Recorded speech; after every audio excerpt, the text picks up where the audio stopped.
Olá, tudo bem? O Domingo Espetacular começa hoje, brincadeira. Olá, tudo bem? Eu sou o Cássio aqui mais uma vez para o podcast Canal Aberto nos estúdios Runa, cedido para batermos mais esse papo. Esse canal tem o objetivo de trazer pessoas que tenham histórias inspiradoras. E hoje nós estamos aqui com a Carla e eu acredito que a história dela pode inspirar muito você que quer entrar no mundo do empreendedorismo, que quer ter o seu próprio negócio, e espero que esse conteúdo seja bastante rico para todos nós. Carla, seja bem-vindo, obrigado pela sua participação. Obrigada, eu que agradeço. Obrigada. Primeira pergunta, você é rica? Por quê? Porque eu odeio conversar com gente pobre. Gente pobre não inspira ninguém. Ai, você já viu pobre inspirar alguém? Assim, nossa, eu me inspiro nele e o cara é pobre. Tudo que é sacanagem. Isso aqui não vai, não. Queria que você contasse pra gente um pouco da sua história. De onde você veio até chegar até aqui. A minha empresa é o Cabelo Clube. É um salão de criança, né? A nossa especialidade é corte de cabelo infantil. A minha formação de graduação de faculdade foi em Relações Internacionais, então não teve muito a ver, né, com a minha área. Mas na metade da faculdade eu inaugurei a primeira unidade com meu irmão. E dei continuidade, não desisti da faculdade não. Terminei, mesmo sabendo que não era o que eu queria, né, que é essa área de Relações Internacionais. E aí, eu não sei cortar cabelo, nunca cortei cabelo. E era engraçado que no começo, era aquela empresa assim, que 2 irmãos de 20 e poucos anos abriu o primeiro negócio sem dinheiro nenhum. Então, assim, a gente vendeu o carro que a gente dividia na época e abriu a primeira loja. Então, eu ficava no caixa e ele cortava. Então, aquela empresa não teve um planejamento, não teve um plano de negócios, foi na garra mesmo, eu fazendo faculdade. E aí eu ficava na recepção, ele cortando, essa era a equipe. Né? E depois entrou uma profissional que cortava também, que começou a ajudar. E no começo eu ficava na recepção e cuidava de tudo, né? Do financeiro, do atendimento ao cliente, agendamento, parte contábil. Tive que aprender muito de marketing nessa época, né? Porque não tinha conhecimento nenhum e não tinha dinheiro para pagar uma agência igual a sua, bem perto, né? Então a gente aprendeu muito. Não falei isso, minha agência cobra barato. É a top das tops, é o sonho, né, de qualquer empresário estar aqui. E aí, eu na época, assim, quando eu falava que tinha um salão de criança, as pessoas falavam assim, mas que legal, você corta e tal, e começavam a pedir dicas de corte, de modelo de corte, e eu falava que não sei cortar. E aí eu escutava demais isso, assim, mas o que você faz? Você tem um salão e não sabe cortar? O que você faz? Porque não faz sentido, né? Na época não era muito comum. Quem tinha salão cortava cabelo, né? Então, se era dona do salão, você cortava cabelo. Normal. Quem tem um consultório odontológico é dentista. É dentista. E esse ia ser minha segunda pergunta. Quando que você aprendeu a cortar cabelo e por quê? Não sei. Eu tenho 2 mãos esquerdas, assim, eu não sei fazer uma linha reta. Eu sou desastrada com qualquer habilidade manual, assim, não sou boa. E nunca aprendi a cortar cabelo. É claro que a gente está com quase 19 anos de marca, eu olho e eu sei identificar se um cabelo está bem cortado, se não está, o modelo de corte, porque tô ali, o meu ambiente ali. Mas nunca aprendi a cortar cabelo, não sei cortar cabelo. Agora, tudo por trás da empresa, eu sempre me dediquei, assim, integralmente, né? Eu sempre quis estar por trás de todos os processos, desde o comecinho. Então, assim, a gente não tinha dinheiro para contratar um publicitário. Hoje em dia ainda tem mais facilidade, né? Você consegue ali, você vai no Orkana, você tem um freela para fazer um criativo ali para você e tal, mas na época não existia. O que é o Orkana? O Orkana é um site que você consegue mão de obra mais barata ali para... Um site chinês? Não! Tá de sacanagem. Você consegue até um arquiteto lá para um projeto. Você lança a sua demanda, fala, eu preciso de um projeto e coloca ali o que você precisa. Até por exemplo, quero fazer um site. Você lança a sua demanda e aí o pessoal vai falando, olha, o preço, né? Vai colocando vira um leilão. Isso, vira legal. Um leilão. Tipo Get Ninjas, já viu o Get Ninjas? É tipo isso. Olha lá, o Pedro sinalizou, ele conhece os dois, conhece o Orkana e o Get Ninjas. É uma forma legal, às vezes, até de fazer uma captação, sabe? De mão de obra para a empresa, a gente já fez através dele. Hoje em dia a gente não usa mais. No começo, eu tive que aprender sozinha CorelDRAW. Hoje, eu nem sei se usa CorelDRAW. Não existia Canva, por exemplo, né? Nossa, tava bem longe disso. O Canva... Eu sou da época do Orkut. Quando a gente inaugurou a primeira loja, não tinha nem Orkut.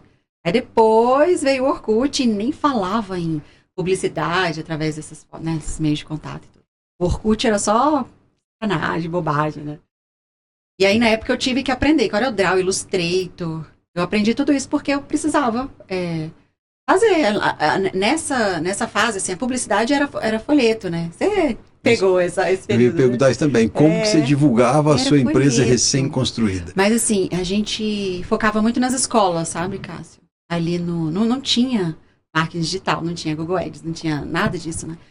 E aí a gente panfletava muito em escola, com personagens. Mas, assim, a gente, mesmo no comecinho, sem grana, a gente nunca deixou de separar um investimento para marketing. Eu sempre achei que era o coração ali da empresa. Claro que essa parte técnica é muito importante, mas o marketing sempre foi muito forte, sabe? No Cabelo Clube, desde o começo, mesmo quando a gente vendia o almoço para comprar a janta, sabe?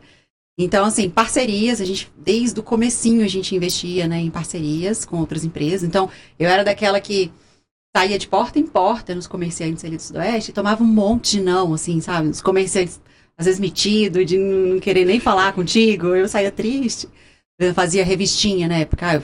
Eu fazia uma revistinha para criança, ali, de colorir. E aí, para diminuir o custo, ou tirar totalmente o custo ali da impressão, né? Era uma tiragem alta. Aí eu conseguia anunciantes para revistinha. Então, eu conseguia fazer uma revistinha com custo zero. Aí, essa revistinha era... Na verdade, você se humilhava para conseguir anunciantes.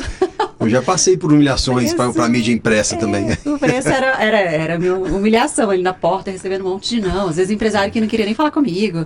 Aí fala que eu não tô. Aí você escutava isso. Você podia falar assim, ó, hoje é uma revistinha, mas em breve o meu salão vai ser uma referência em Brasília, inclusive para mim. Eu não conheço um salão que seja segmentado para o público infantil. Eu conheço assim, ó, tem aquele barbeiro que corta o cabelo, tem uma cadeirinha lá com um carrinho colorido que corta de criança. Mas o seu ele é segmentado para o público infantil. O seu é único ou existe, você conhece algum outro aqui em Brasília? Não, em Brasília tem outros. Mas, assim, a maioria dos concorrentes que a gente tem hoje é o profissional que sai e monta o seu próprio salão. Sim. E a gente sente até orgulho disso, sabe? Não, a gente nem considera assim, ai, meu Deus, é um risco, é uma concorrência.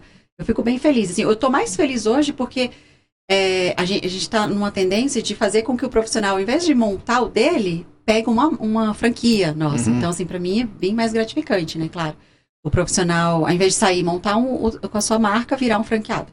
Hoje aconteceu isso com 3 profissionais já. A gente tem 3 franquias. Legal. Então hoje você vende a franquia da sua marca. Isso, aconteceu hoje com 3 profissionais. E a loja deslancha, assim, né? Eram lojas que funcionavam com franqueados investidores. Que é aquele franqueado que mesmo a gente exigindo e a gente dando aquela pressionada de estar ali diariamente cuidando, né? Com aquele carinho, cuidado ali da unidade. Mesmo a gente exigindo isso, eram franqueados que não tinham essa participação tão ativa ali ao negócio, né, diariamente e tal. E aí são franquias que eram 2 sócios, por exemplo, os 2 investidores, um deles saiu e entrou o profissional. Então, 2 dessas unidades, 3 aconteceram isso, 2 foi nesse sentido, assim, um dos sócios saiu e entrou um profissional como sócio ali franqueado. Então, que é o de Formosa. Não, o de Formosa, a loja é o que ele comprou totalmente, né, a unidade. E aí a gente fotografou esse aqui? Esse que era profissional, a gente fotografou ele. Sim. De onde que ele é? Ele é de Formosa, você fotografou de Formosa. Lá a unidade ficou totalmente dele, assim, legal. Ele é profissional e ele é franqueado. E a gente sentiu uma diferença muito grande ali no resultado, né, em números mesmo. Não só em números, né, em questão financeira, mas também o que a gente calcula, assim, de NPS, classificação ali no Google e outras formas também que a gente tem essas métricas e a gente viu uma diferença gritante, assim, nessas unidades. É porque o olho do dono, né, tá ali diariamente, conhece o cliente de um em um ali, conversa, né, é diferente. Você tinha qual idade quando você montou a sua? 21. 21, 22. Legal. Você falou assim, ó, nós vendemos o carro, montamos a loja, mas eu sei que um carro não é suficiente para você montar uma loja. Você precisou captar dinheiro de mais algum lugar. Conta o segredo pra gente. Foi de banco, de mãe, mas tudo que precisava devolver depois, sabe?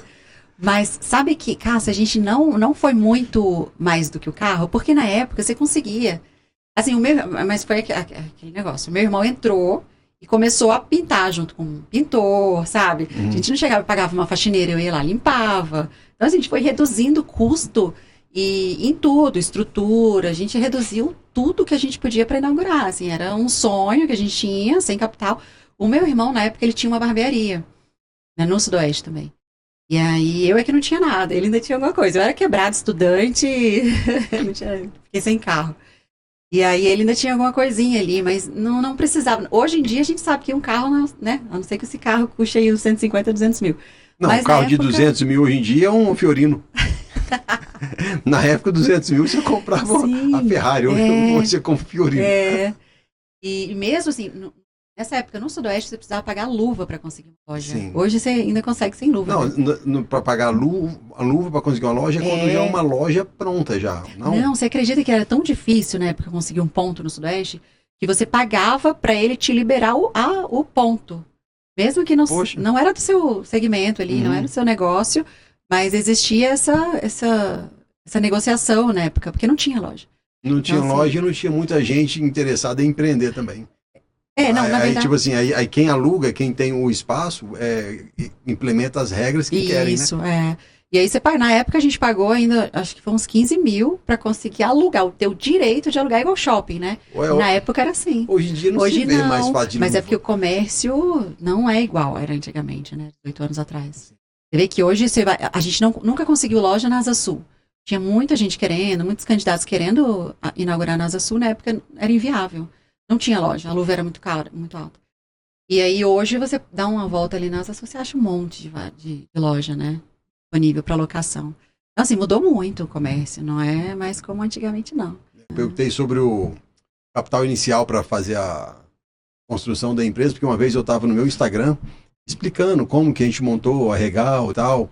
E a gente também utilizou o recurso de banco, né? Até que eu tomei uma bronca de uma seguidora. Ela falou assim para mim: se você não tem o dinheiro suficiente para montar a sua empresa, você já está fazendo tudo errado. E eu quero explicar para essa seguidora, independente de qual empresa você vai montar, independente de quanto dinheiro você tem no banco, nenhum empresário monta uma empresa com recurso próprio. O banco existe justamente para isso, para financiar a sua empresa.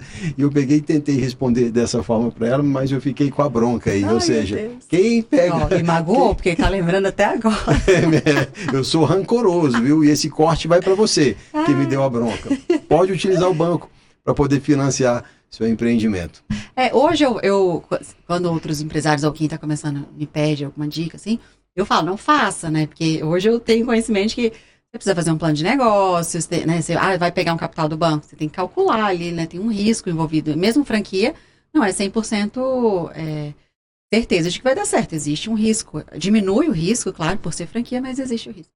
Agora, quando você tem 20 e poucos anos, você tá pensando em fazer, você tem um sonho, você quer ficar rico, você quer ganhar dinheiro, você quer prosperar, você quer, sabe, você não tem dinheiro, você quer comprar um carro, né, de 100, 200 mil, e você vai com aquilo ali, você vai na coragem, você vai só com o nome limpo e disposição.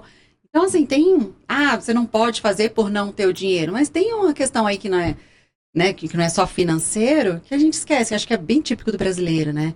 É aquela coisa de não desistir, falar, eu vou, poxa, quantos empresários você vê que cresceram e começaram sem nada mesmo, pegaram tudo, pega do banco, pega da mãe, pega do pai, vende a casa, vende apartamento e vai na cara e coragem e dá certo, né?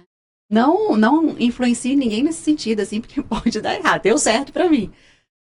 Mas, por exemplo, na hora de vender uma franquia, a gente exige que pelo menos 50% seja um capital próprio, né, que não seja totalmente ali do banco e tudo. Hoje, mas eu já tive franqueados que usaram o capital do banco, bem planejado, né, com uma taxa... Mas o quê? 100% ou 50%? 100%. E deu certo também. Na época a gente não exigia, hoje eu já tomo um pouquinho mais de cuidado com relação a isso.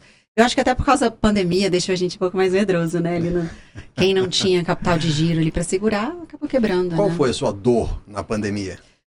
Ai, Cássio, eu acho que a nossa área, né, de salão foi uma das mais afetadas, porque aqui em Brasília, o salão foi o último a abrir, né? Eu acho que turismo foi pior.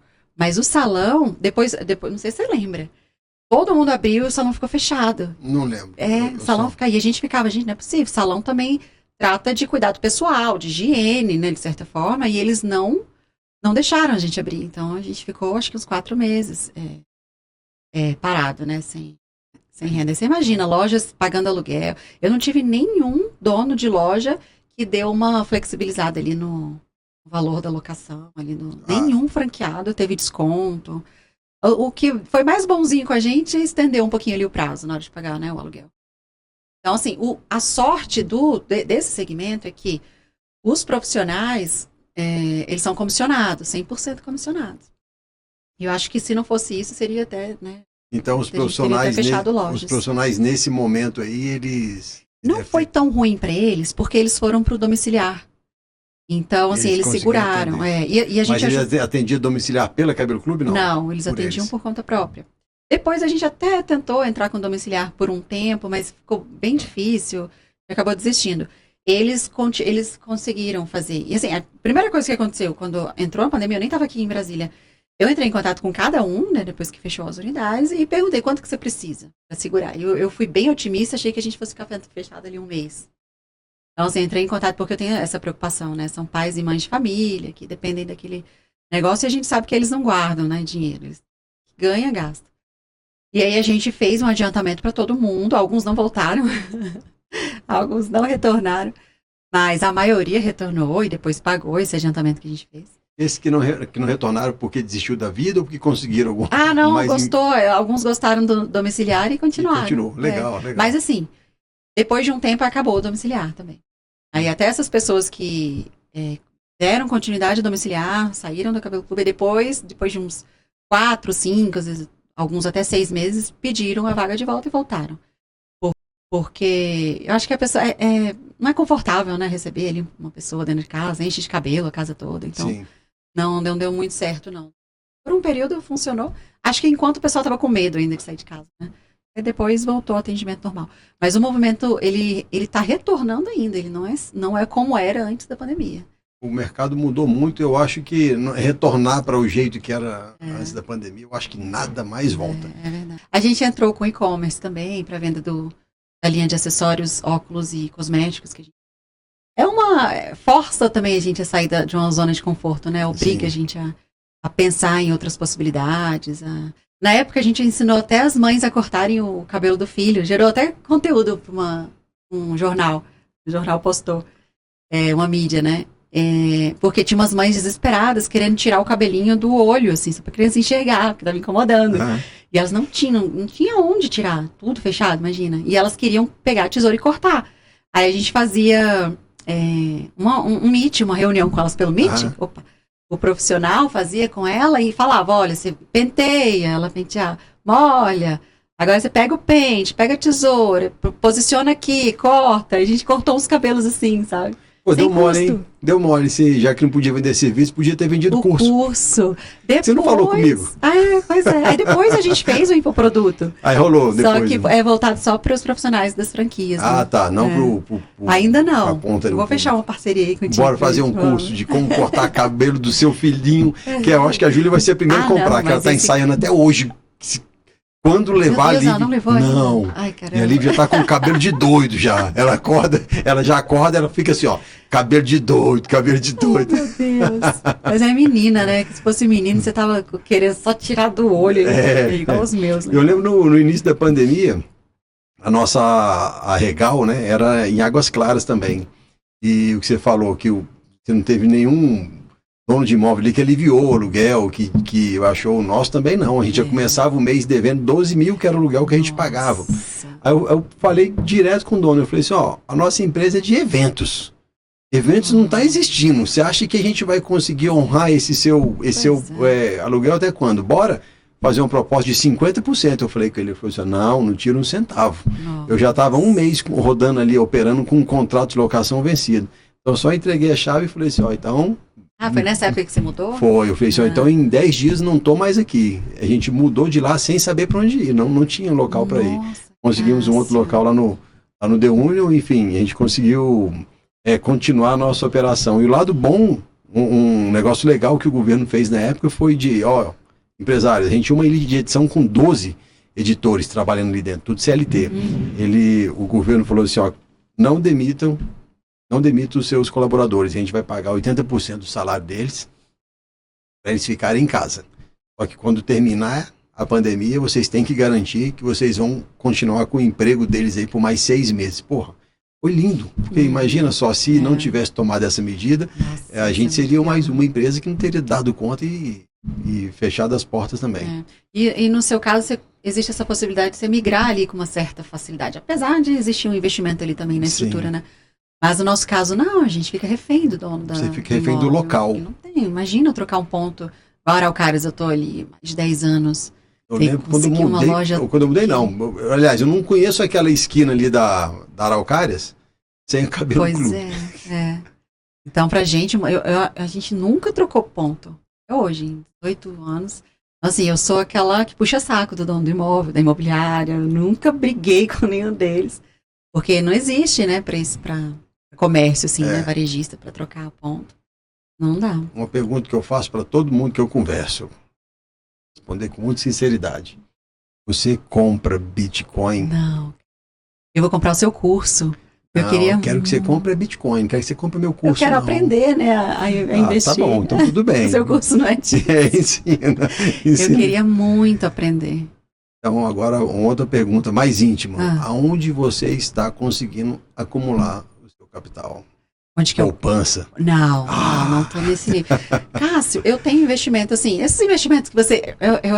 Um desse que eu tava escutando um podcast, e o cara tava criticando o outro que pergunta pro gerente onde que ele tem que investir o dinheiro, só que o gerente não é a pessoa mais indicada. Né? E até porque o gerente não é o especialista em dinheiro, porque... Aí, só que eu sou dessas, que eu ligo pro gerente e falo, investe aí. E eu não entendo nada de investimento.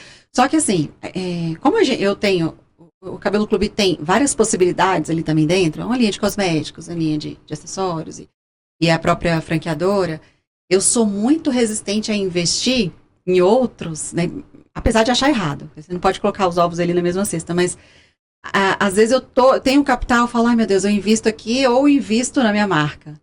Eu vou expandir a linha de cosméticos, eu vou lançar mais um produto, né? Eu vou colocar uns 50 mil aqui nesse cosmético novo que eu tô apostando nesse produto, que eu sei que vai, sabe? Então, assim, a gente quando tem, assim, principalmente tem canais de venda e produtos que vendem nesses canais, e todos os canais têm que vender obrigatoriamente os produtos do Cabelo Clube, existe uma resistência muito grande, assim, da minha parte, de falar, caramba, eu vou deixar aqui, mas eu também consigo investir aqui que eu sei que dá um retorno, porque eu conheço a minha marca, né? Só que eu acho que tá errado também. Você não pode investir tudo que você tem A pandemia mostrou isso pra gente, né? Imagina, eu falava, gente, nada pode acontecer. Uma marca sólida, a gente lidera o mercado, né, de Brasília. O que pode dar errado, né? Pois é, eu tenho contratos ali, são 12 unidades, são 12 canais de venda que eu tenho para todos os produtos que a gente comercializa. Não pode dar nada errado. Eu achava que fosse uma estabilidade igual o funcionário público. Eu achava que eu tivesse isso. Padrão Titanic, né? Isso, eu nunca. Você imagina fechar uma loja? E aí a gente tomou esse tombo aí e mostra pra gente que tem que diversificar mesmo, né? Não posso pegar e colocar tudo na marca, né? Assim, até porque eu estou no CPF, né? Eu tenho que separar isso daí, CNPJ do CPF. E tenho que investir. Eu queria aprender muito, assim. Então, falta tempo, cara. Falta tempo. Mas o investimento, quando você aprende, é uma vez só, você não precisa ficar dedicando o seu tempo para isso. O seu curso são quantas horas? 2. 2 horas eu tenho. Pois é, quem não tem 2 horas? E nem precisa ficar me vendo, é só colocar um fone e ficar me ouvindo. Mas é bom ver, porque tem muitos exemplos ali, que tem a parte de análise gráfica. Quer aprender a investir, não precisa aprender análise gráfica, não. Você basta aprender como compra, como vende, é o suficiente. Aí tem um plus ali, que é análise gráfica e tal. Mas enfim. Fiquei triste em saber que você não compra Bitcoin. Não, ainda. Mas comprará, viu, gente? Estou aqui, eu sou um cara muito tóxico. Mas eu vejo todas as publicações que você faz, né? Falando sobre... Eu acompanho, assim. Inclusive, só para deixar registrado aqui no podcast, olha só, gente, o dia que a gente está gravando, dia 21, 22, é o preço do Bitcoin hoje, 21 de novembro de 2024, 570 mil. Sabe quanto que ele estava mês passado? Estava 330. Assim, em um mês nós tivemos ali, vai chegar a 100% de rendimento, ou seja, R$1.000 que você põe, em um mês virou 2 mil. E dá tempo, Cássio, porque a gente que não conhece e não entrou, A primeira coisa que eu penso, não entrei antes, agora não vale mais a pena, já tá no ápice ali, já. Não, dá tempo ainda. Quando o Bitcoin custava 20 mil reais, na pandemia, antes da pandemia eu já comprava. Aí quando iniciou a pandemia ali, o mercado todo caiu, o Bitcoin de 40 mil caiu para 18 mil. Aí as pessoas pensavam assim, poxa, 40 mil, caiu para 18, perdi, desvalorizei. Em 4 semanas depois de 40 já foi para 120. Aí as pessoas pensavam, poxa, minha mãe é uma delas, poxa, será que dá tempo? Já está 120. Não, vou esperar um pouquinho. Aí quando chegou no 220, minha mãe, poxa, mas já está muito caro, 220, será que dá tempo? Perdi. 320, o mesmo sentimento. Agora nos 570 pessoas ainda perguntam assim, e aí, será que dá tempo? Poxa, vai esperar chegar em 2 milhões. O que eu preciso se eu quiser abrir uma franquia da Cabelo Clube? Cássio, a gente faz uma seleção, sabe? Eu não vendo para só eu tenho dinheiro, tenho capital, quero investir. Não. E existe também a aprovação da região, por exemplo. E existe também a aprovação da região. Por exemplo, Noroeste é uma região que algumas pessoas já, pelo menos umas 4, já mostraram interesse, já encontraram pontos lá, já quiseram abrir, e eu não vendi para o Noroeste.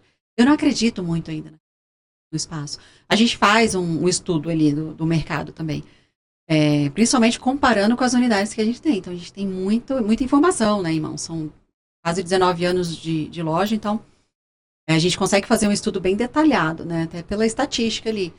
Eu sei quantos habitantes tem, quantas crianças tem, quantas escolas, se tem outros franqueadores fortes, se tem âncora, se não tem.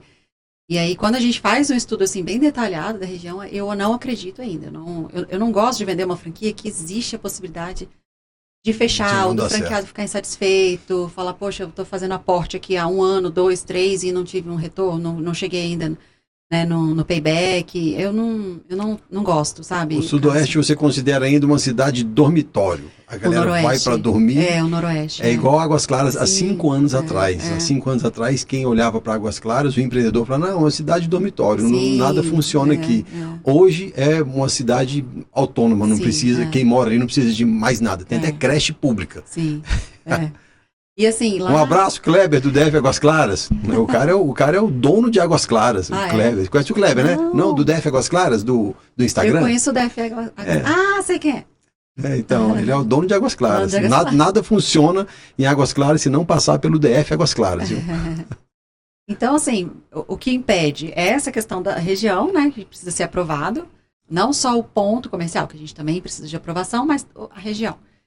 E a gente faz uma avaliação do perfil do candidato também. Então, assim, aquele candidato que quer abrir, mas não tem o perfil, assim, poxa, ele só quer investir no negócio, mas a gente sabe que não vai aparecer na unidade, não vai, sabe, tá ali diariamente, conversando com a equipe, conversando com o cliente, tomando conta do negócio. Esse perfil eu também não gosto. Então, eu prefiro abrir mão daquela receita ali, do que vender uma franquia e saber que ela não vai ser bem administrada, bem cuidada. Tipo, o seu dinheiro é importante pra gente, mas não a qualquer custo, né? Não quer dizer que o Cabelo Clube seja uma franquia que exige ali a dedicação total do franqueado na unidade, até porque não seria possível escalar, né? Eu tenho unidades próprias, às vezes eu fico 2, 3 meses sem ir lá. Só que eu administro a distância com gerente, câmeras, reuniões remotas. Então, assim, existe uma energia minha naquele negócio, né? E é uma unidade também com equipe muito bem formada, muito antiga.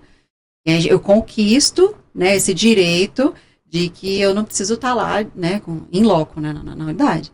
Agora, o franqueado que compra já no primeiro ano, assim, eu não quero aparecer na loja, aí é difícil. Agora, se ele tiver um gerente, uma pessoa ali responsável, que vai ficar diariamente cuidando do negócio, aí já muda um pouquinho o cenário.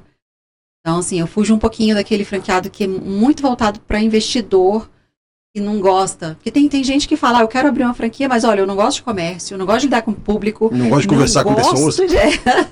Eu não gosto de lidar com profissional, ninguém presta, gente não presta, ser humano não presta. Aí não dá. É difícil. E eu odeio criança. E eu odeio criança. Aí não dá para vender, né? Mas até hoje não aconteceu não, porque foi tudo muito orgânico, né? Então, assim, são clientes que buscaram. O cara é fã da marca E aí fala, poxa, eu gosto tanto da marca, eu quero ter um Cabelo Clube pra mim. Então, assim, a maioria foi assim. Foi tudo muito orgânico. Agora eu vou escalar contigo. Agora eu vou inaugurar mais 50 unidades no próximo ano. Eita, neném! Vou contratar o Receba, Cássio. senhor, receba. O Cássio vai ser o responsável pelo marketing do Cabelo Clube. Mas, assim, até hoje a gente nunca precisou vetar nesse sentido, um perfil assim, né? Porque foi tudo muito orgânico. Então, todos os franqueados nossos têm filhos, sabe? Eram clientes do Cabelo Clube, gostam do comércio, gostam de lidar com o público. Por isso que acho que deu certo. Legal. Agora, para a gente mostrar para o público também que nem tudo é maravilha. Na verdade, empreender no Brasil é um ato de coragem, se não de insanidade, né? Fala pra gente, quais são as maiores dificuldades que você encontrou, assim, ou encontra, na verdade, né? Porque, na verdade, o empreendedor, a maioria hoje em dia só encontra dificuldades, né? Conta pra gente um pouco. Cássio, hoje, bom, no começo foi falta de capital mesmo, né? E banco fechando porta na cara, né? Porque na época eu era muito revoltada, né? Que eu falava, gente, banco ele só quer emprestar dinheiro para quem tem, né? Mas 2 adolescentes chegavam falavam, eu preciso de um crédito aqui para montar uma empresa, era só porta na cara, porque a gente não tinha como comprovar uma renda, como comprovar, né, bens e tudo. Então a gente não conseguia crédito, né, na época. E até por causa da idade, né? Eu acho que apresentava a carteirinha de estudante, pega o empréstimo e paga meio. Quem dera, né? E aí, eu acho que no começo foi isso. Não ter credibilidade, né, no mercado. Até para alugar uma loja. Era uma dificuldade. A gente chorava para imobiliário. Falava, pelo amor de Deus. Era uma ficha, assim, que ninguém conseguia, sabe? Era um trem, 3 vezes o valor do aluguel, não sei quantos fiadores, tem que morar em Brasília, fiador. Então, a hora que a gente conseguia o ponto, eu falava, meu Deus, o próximo desafio é convencer a imobiliária de que a gente vai pagar. Então, assim, poxa, tem a loja do Sudoeste... A da frente a gente acabou comprando o imóvel, mas a de trás é alugada. A gente está lá há quase 19 anos, né? Sem nunca ter atrasado, mesmo na pandemia, a gente nunca atrasou nenhum aluguel, nenhum condomínio. Então, assim, como que eu ia convencer isso no comecinho, de que eu ia pagar direitinho, né? Ninguém acreditava, não tinha nome para isso, né? E acho que no começo foi isso. Hoje, acho que o principal gargalo do Cabelo Clube, eu acho que é geral, não é só do Cabelo Clube, não. Não só do nosso segmento de salão, mas no geral eu acho que é mão de obra. Cara. Mão de obra, assim... Acima de impostos? Não, impostos vem antes. Imposto vem antes. Eu fico depressivo quando chega no início do mês e você faz a planilha ali e você tem que saber que muitas vezes metade da sua planilha é para sustentar... As meninas sabem lá do escritório, quando chega ali perto do dia 20, quando vem o fluxo de caixa das lojas, assim, que eu olho cada loja, o valor que eu falo, não é possível. O que eles estão fazendo com esse dinheiro? Qual que é o incentivo que eles estão me dando em manter uma empresa, você saber que... Se fosse bem usado, né, pagaria com mais prazer. Mas eu fico chateada, assim. É um dia que me chateia. Eu falo, poxa vida, e é por isso que eu sou muito maximalista em Bitcoin, justamente para a gente poder sair um pouco dessa garra do governo. Uma vez que você consegue se relacionar comercialmente com o seu parceiro de negócio e com criptomoeda, com Bitcoin, você tira o Estado ali da conta, você consegue oferecer um serviço muito mais barato, ou, consequentemente, com muito mais qualidade, e todo mundo fica feliz no final da... Agora, não acho nada legal você, quando coloca na planilha ali sua folha de pagamento, às vezes 40% do que você faturou é para sustentar pessoas que não tá te ajudando em nada. Não tem o retorno, né? A gente sabe que não tem. Isso é triste. Se tivesse, a gente pagaria com prazer, ele feliz, né? Se a equipe tivesse um hospital público ali decente. Mas não tem, a gente sabe. Então, a mão de obra ficou fichinha. Pensando bem, a mão de obra é de boa. É o menor dos problemas. A gente coloca o anúncio, aparece uns 10, querido. Legal. Mas assim, até a mão de obra, eu acho que o governo tem uma certa culpa, sabe, Cássio? Porque a gente perde muita mão de obra para pessoas que não querem perder auxílio do governo. Você acredita? Sim. Teve uma época que era tão escasso a gente profissional, e o meu irmão e eu, a gente... Vamos profissionalizar, já que não tem, vamos ensinar. E a gente pega um bairro assim bem pobre, um lugar, eu não lembro mais onde era, mas era bem no comecinho do Cabelo Clube. A gente pegou uma igreja, entrou em contato lá com a igreja evangélica, com o pastor, e a gente fez um curso gratuito nessa igreja. Eu preciso só que você consiga as pessoas interessadas em ganhar, em conquistar essa profissão. Vou oferecer o curso gratuito e os melhores a gente vai contratar. E eles ganham super bem, Cássio. Bem mesmo. Não sei se eu posso falar aqui, mas eles ganham muito bem em valores. Você tem que profissional manda. que chega a ganhar 15 mil. O profissional ali do Corta salão. cabelo. É mesmo? É. Tem profissional no Sudoeste que na época da pandemia, os clientes davam envelope com valor ali dentro, porque ficavam com pena. Falavam, pô, a pessoa tá ganhando, né? Eu vou dar. Passava lá, dava um dinheirinho no envelope. E aí os profissionais às vezes ficavam com vergonha de receber, porque sabia que ganhava mais do que a pessoa que estava doando. Sabe? Então, eles ganham super bem. É uma profissão muito bacana. Quando você conquista ali, você vai, né, faz uma carteira de clientes e fica um certo tempo ali na unidade, você ganha super bem. É claro que não são todos que ganham isso. Mas, assim, sempre acima de 3, 4 mil, eles ganham. E aí a gente fazia essa propaganda, falava, gente, olha, eu vou profissionalizar vocês, ensinar, né, a aprender a cortar cabelo de criança, e os melhores aqui, quem tiver interesse, a gente vai contratar. E isso daqui é a faixa, mostrava os comprovantes de transferência, eles vão ganhar isso daqui. Aí, beleza, aí nos primeiros dias tinha, assim, umas 20 pessoas interessadas. No segundo dia já tinha 10, no terceiro tinha 5. Aí eu falei, Bruno, não tá dando certo. E a gente ia longe pra ensinar essa galera. Aí a gente falou, não, vamos perguntar aqui qual é o interesse deles, por que eles estão fazendo. Dos 5, os que sobraram, eles falavam assim, não, a gente não quer cortar cabelo na loja de vocês. Não. É porque eu ganho isso, porque eu ganho não sei qual benefício, eu não posso perder. Eu tô aqui só porque eu quero aprender a cortar o cabelo do meu filho, eu quero aprender a escovar lá da minha vizinha, ou o meu próprio cabelo. Ninguém tinha interesse na vaga para trabalhar mesmo. Se eu começar a trabalhar, eu vou perder o benefício. Eu vou perder o benefício. Aí a gente desistiu. Então, assim, hoje eu tenho vários franqueados que falam, ai, Carla, vamos montar um curso, vamos fazer captação de profissional através de curso. E a gente já tentou de várias formas. Aí você fala, já tentei. Já tentamos e não deu. Então, a gente, o que a gente faz? A gente pega um profissional de barbearias ou de salão feminino e oferece treinamento para aprender a cortar infantil. Mas a gente não ensina mais do zero porque é difícil. Não querem. Então, a gente perde alguns profissionais para isso, para alguns benefícios. Tem medo, né, de perder o benefício. Tem muitas vezes a gente, quando ia entrevistar para Regal uma pessoa para uma vaga qualquer, no final da entrevista, quase para contratar, ela perguntava se a gente podia trabalhar sem assinar a carteira. Sim, porque eu já recebo tal, não sei o que, eu não posso perder. Aí como é que você tem um colaborador ali dentro da sua empresa sem assinar a carteira? O risco voltar todo para o empresário. Aí a gente fica refém disso também. Eu estava conversando com o reitor do CEUB, o Rafael, e ele comentou comigo, falou assim, ô bicho, às vezes a gente vai entrevistar e tem algumas pessoas que levam a mãe e o pai para entrevista de emprego, saca? Já rolou isso com você? Não, já. Né? Porque é uma galera mais velha. Não, quando a gente, estagiário, por exemplo, a gente trabalha com estagiário, já chegou com o pai e com a mãe. Eu acho fofo. Cabeleireiro não, mas é fofo. Mas de cara a gente já vê que a probabilidade de dar errado é muito grande, né? Legal. E o que você falaria para essas pessoas que estão aí perdidas na vida, mas têm um sonho de empreender e um sonho de conquistar isso, a independência? Passa um recado aí otimista para essa galera ou não? Não faço. Não, eu sou muito otimista, assim. Mas se quiser empreender, saia do Brasil, empreenda fora daqui. Eu acredito, Cássio, que ainda, né, a gente tem tanto case legal, assim, de pessoas que não roubaram, que foram honestamente ali devagar e foi conquistando. Eu sempre acreditei muito em negócios que você vai com investimento mais baixo, sabe?